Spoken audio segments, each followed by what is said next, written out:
네, 1711년에 영국 런던의 유명한 대리석 대성당 세인트 폴스 캐서드럴 성 바울 대성당이 완공됩니다. 그 대성당은 이제 건축가인 크리스토퍼 렌경이 이 건축물을 설계하고 감독을 했습니다. 무려 35년 동안이나 자신이 직접 공사 현장을 지도해서 마침내 대단히 아름답고 눈부신 대성당을 완성하게 되었습니다. 우리가 그 모양을 찾아보면은 꼭 백악관과 비슷한 모양을 가집니다. 공사가 한창 진행되고 있을 무렵에 이 렌경이 공사 현장을 방문했습니다. 그가 한 곳에 갔더니 이제 땀을 흘리면서 돌을 다듬고 있는 석공이 있었습니다. 그에게 물었습니다. 당신은 지금 무슨 작업을 하고 있습니까? 대답합니다. 네, 아침부터 저녁까지 6자길이 석자폭 돌을 열심히 깎고 있습니다. 피곤한 얼굴로 짜증스럽게 대답을 했습니다. 그가 또 이제 자리를 조금 옮겨서 역시 같은 작업을 하고 있는 어떤 석공에게 똑같은 질문을 했습니다. 그런데 그는 훨씬 더 퉁명스럽게 대답을 합니다. 아, 보면 모릅니까? 먹고 살아야 되니까 이 짓을 하는 건데 하루 종일 돌만 깎고 있어. 딱 보면 알지 않소? 뭘 그리 묻소? 이렇게 퉁명스럽게 대답을 합니다. 자, 이제 렌경은 또 자리를 옮겨서 다른 석공에게 물어봅니다. 당신은 지금 무슨 일을 하고 있습니까? 그가 대답합니다. 네, 선생님께서 지금 보시는 것처럼 저처럼 이렇게 부족한 사람이 세계적으로 그 유명한 렌경의 감독을 받으면서 이렇게 하나님의 집, 거룩한 대성당을 짓는 일을 하고 있습니다. 얼마나 자랑스럽고 영광스러운지 모르겠습니다. 이렇게 말하는 그의 얼굴이 환하게 빛났다고 합니다. 여러분, 똑같은 일을 하면서도 사람들의 반응과 태도가 이렇게 다릅니다. 자, 우리가 직업적으로 노동하는 것이 어찌 힘들지 않겠습니까? 과거에 유명한 장신 농구 선수였던 서장훈 씨가 방송에서 말하기를 자기가 너무나 좋아하는 이 농구였는데 그저 좋기만 한 것이 아니라 무한한 인내심을 가져야만이 이 농구를 하는 지루함을 견딜 수 있었다고 말합니다. 그리고 때로는 이렇게 좋아하는 농구를 억지로 해야 하는 때가 있었다고 토로합니다. 여러분, 정말로 자기가 좋아하는 것을 하면서도 힘든 법인데 직업적인 노동이 어찌 힘들지 않겠습니까? 조금 전 이 석공들도 똑같은 일을 하면서 어떤 사람들은 힘들어서 짜증스러운 사람, 먹고 살아야 하니까 할 수 없이 억지로 하는 사람이 있었습니다. 그런데 이 사람들 중에서 어떤 사람은 이 일을 참으로 영광스럽게 생각하면서 감사하는 사람이 있었습니다. 여러분, 이 사람은 힘들면서도 동시에 보람을 느낄 수 있는 사람입니다. 그가 가진 기쁨으로써 이 힘겨움을 상쇄시킬 수 있는 사람입니다. 여러분, 일을 할 수 있는 자체로 감사하는 사람 얼마나 좋습니까? 그 일할 수 있는 기회를 부여받은 것이 진정으로 감사하고 그 기회를 주신 것이 참으로 은총이라고 생각돼서 벅찬 마음으로 하나님께 그 받은 은혜를 감사하는 사람이 있습니다. 여러분, 오늘 우리가 읽은 이 성경에는 두 사람이 나오고 있습니다. 최초의 인류 아담과 하와의 두 아들 가인과 아벨입니다. 오늘 말씀을 보니까 가인은 농업에 종사했습니다. 아벨은 목축을 했습니다. 두 사람 모두 시간이 지나자 하나님께 예배를 드렸습니다. 가인은 땅의 소산, 즉 농사를 지은 수확물을 제물로 바쳤습니다. 아벨은 양의 첫 새끼와 기름으로 제물을 드렸습니다. 자, 오늘 말씀 창세기 4장 4절에 보니까 여호와께서는 아벨과 그의 제물은 받으셨으나 가인과 그의 제물은 받지 아니하신지라 말씀합니다. 여러분, 이것이 어찌된 일입니까? 여기에 무슨 문제가 있습니까? 왜 하나님께서는 똑같아 보이는데 가인의 제물은 받지 않으셨습니까?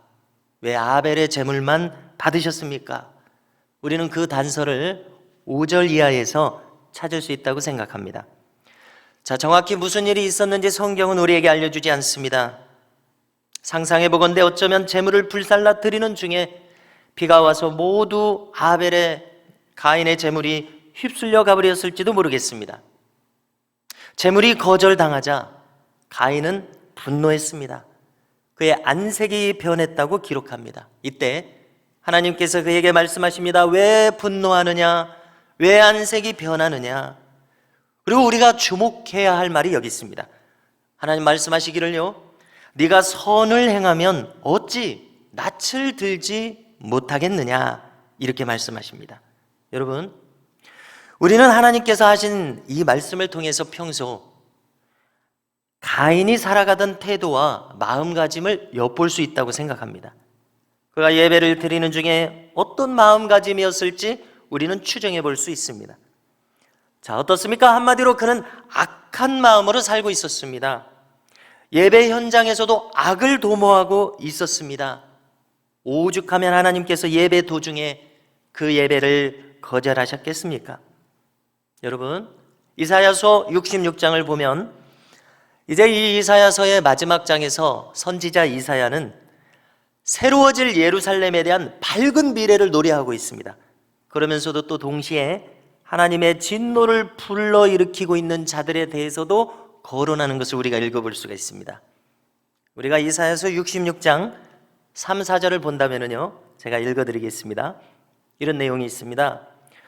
소를 잡아드리는 것은 살인함과 다름이 없이 하고 어린 양으로 제사 드리는 것은 개의 목을 꺾음과 다름이 없이 하며 드리는 예물은 돼지의 피와 다름이 없이 하고 분향하는 것은 우상을 찬송함과 다름이 없이 행하는 그들은 자기의 길을 택하며 그들의 마음은 가증한 것을 기뻐한즉 이라고 기록합니다.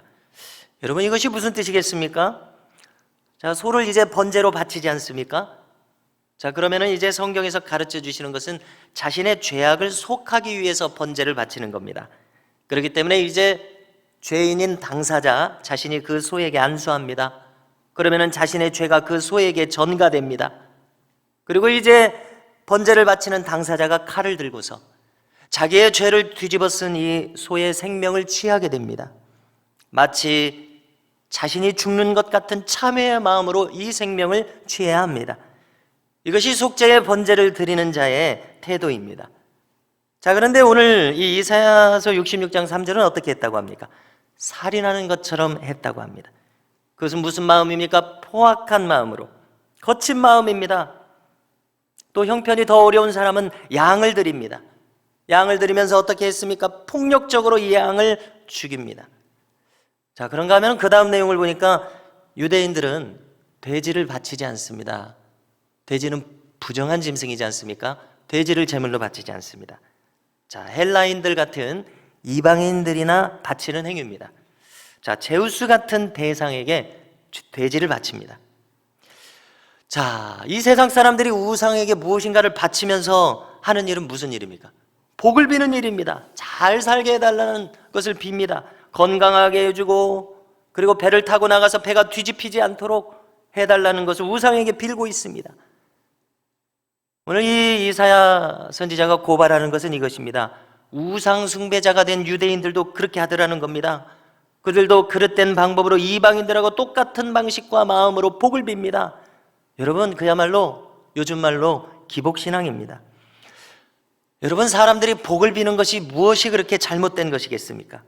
특별히 우리 믿음으로 사는 사람들은 하나님께서는 자기의 자녀들에게 좋은 것을 주시기를 원하시는 것을 알고 있습니다. 자, 그런데 무엇이 문제입니까?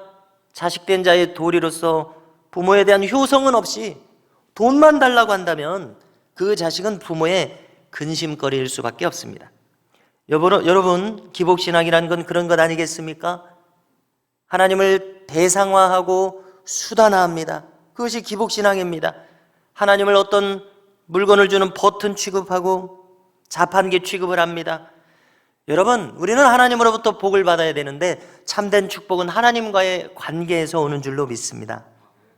하나님과 내가 친밀한 아브라함이 말한 것처럼 하나님께서 나의 벗인 아브라함 이렇게 말하듯이 하나님과 친밀한 관계가 있다면 자연스럽고 당연하게 하나님으로부터 복이 오는 것이지, 평소에 효도는 안 하면서 일방통행식으로 무엇인가를 청구하는 것은 결코 올바른 관계가 아닙니다.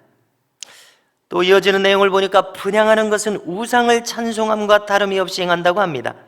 여러분, 우리가 드리는 주기도문이 주문이 되어서는 안 될 것입니다. 여러분, 산상수훈에서 예수님께서는 중언부언하는 기도를 하지 말라고 가르치셨죠? 여러분, 우리가 간절한 마음으로 구한다면 왜 반복적으로 구하는 기도의 문장이 없겠습니까? 자, 그러나 우리가 무엇인가를 반복할 때 그 의미와 진정성이 빠진 채로 무엇인가를 반복한다면 그저 뜻없이 복받기만을 바라는 무속적인 주문이 될 수밖에 없다고 생각합니다. 그러므로 뜻없이 하는 중언부언은 기도로 성립할 수가 없습니다.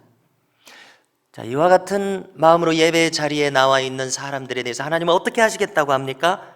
66장 4절을 보니까 나 또한 유혹을 그들에게 택하여 주며 그들이 무서워하는 것을 그들에게 임하게 하리니 이는 내가 불러도 대답하는 자가 없으며 내가 말하여도 그들이 듣지 않고 오직 나의 목전에서 악을 행하며 내가 기뻐하지 아니하는 것을 택하였음이라. 이렇게 그 이유를 말씀하십니다. 여러분, 하나님께서 복을 주시고 싶으셔도 복을 받을 수 없는 사람이 있다는 것을 알 수 있습니다. 여러분, 복을 받을 그릇을 뒤집어 놓고 있다면 어찌 복을 담을 수 있겠습니까? 하나님께 가까이 나아와야 축복된 삶이 되지, 스스로 하나님 반대편으로 간다면 어찌 그 사람이 복을 받을 수 있겠습니까? 하나님께서 복을 주시고 싶어도 반대편으로 가는 거로 복이 임할 수가 없게 되는 것 아니겠습니까? 여러분, 그러므로 이렇게 포악한 마음으로 예배 현장에 나온 사람들은 자기 스스로 하나님께 멀어진 사람들이지 하나님께서 결코 그들을 홀대하셨기 때문에 그들이 복된 자리에 없는 것이 아니라는 것을 우리는 알게 됩니다. 여러분, 가인이 바로 이와 같은 사람입니다. 즉 스스로 하나님으로부터 멀어져 가는 사람 말입니다. 그는 오늘 성경에서 기록한 대로 농사를 지었습니다. 자, 그런데 같은 농사를 지으면서도 어떻게 농사를 짓느냐가 문제입니다. 여러분, 혹시 땅을 파면서 팔자 탓을 합니다. 부모 탓을 합니다. 힘겹게 내려지는 이 괭이질은 내릴 때마다 저주스러운 괭이질이 됩니다. 피곤합니다. 자기를 이런 처지에 빠지게 했다고 하면서 화살을 하늘로 돌립니다. 여러분, 가인도 가정교육을 받았습니다. 신앙교육을 받았습니다. 당연한 것 아니겠습니까?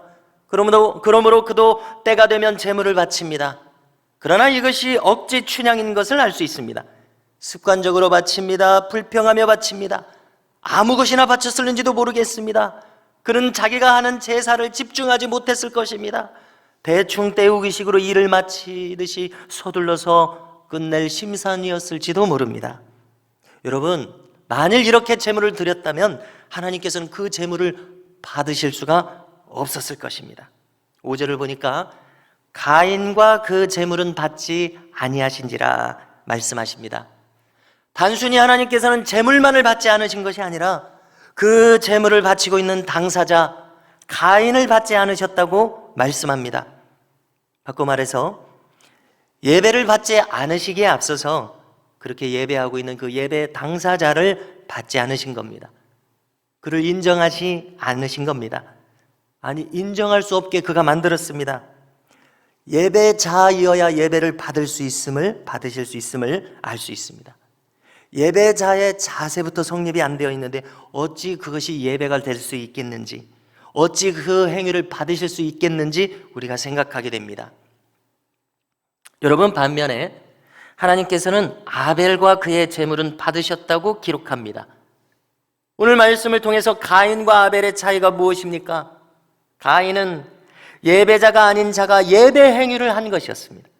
아벨은 먼저 예배자로서 합당한 자가 되어 예배를 드림으로 하나님께서 예배자인 아벨과 그의 제물을 받으신 것을 알 수가 있습니다. 여러분, 우리는 무엇을 통해서 아벨이 예배자의 합당한 태도를 가지고 있음을 볼 수가 있습니까?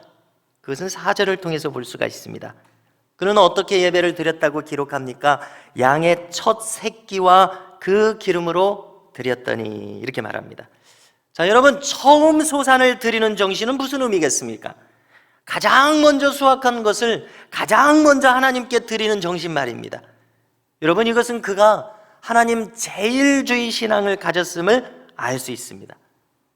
아벨은 그가 인생을 살아가는 그의 근본 태도, 그것은 그가 하나님을 사랑하는 사람, 하나님을 생각하는 사람이었고, 하나님의 율법을 즐거워하고 그 율법을 주야로 묵상하는 사람이었음을 알 수 있습니다. 먼저 그의 나라와 그의 의를 구하는 사람이었음을 알 수 있습니다.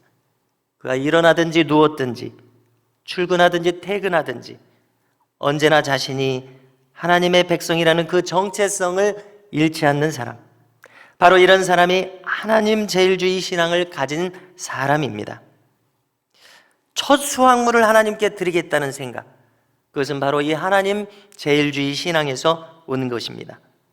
나 자신의 인생의 주관자는 바로 하나님이시라는 이 신앙 고백이 그의 바탕에 있습니다. 여러분, 여기 우리가 이렇게 자유롭게 드리는 이 예배가 얼마나 소중한지를 알려주는 한 사례가 있어서 소개하려고 합니다. 모퉁이돌 선교회라는 선교회가 있습니다.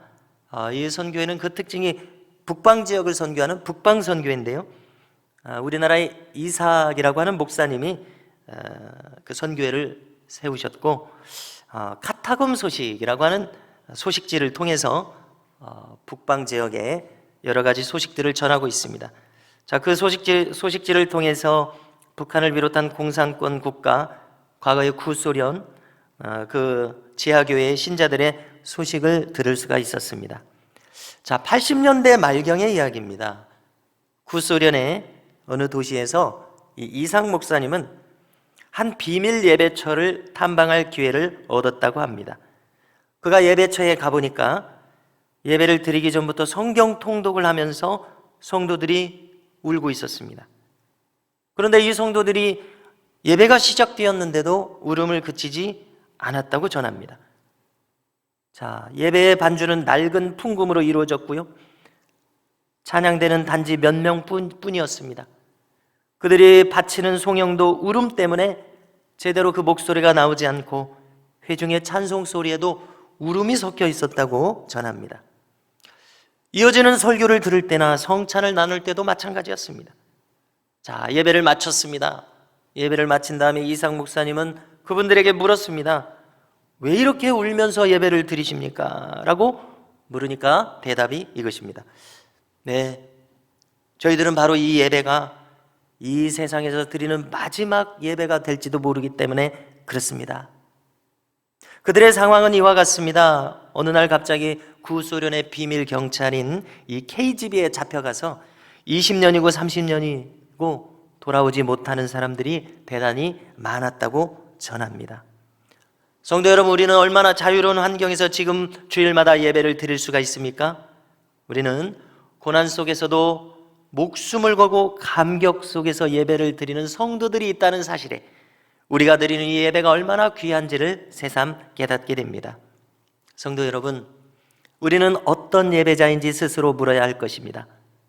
어쩌면 오늘 말씀을 대하면서 나는 진정한 예배자가 아닐지도 모르겠다는 생각이 혹시 든 분이 계실는지 모르겠습니다.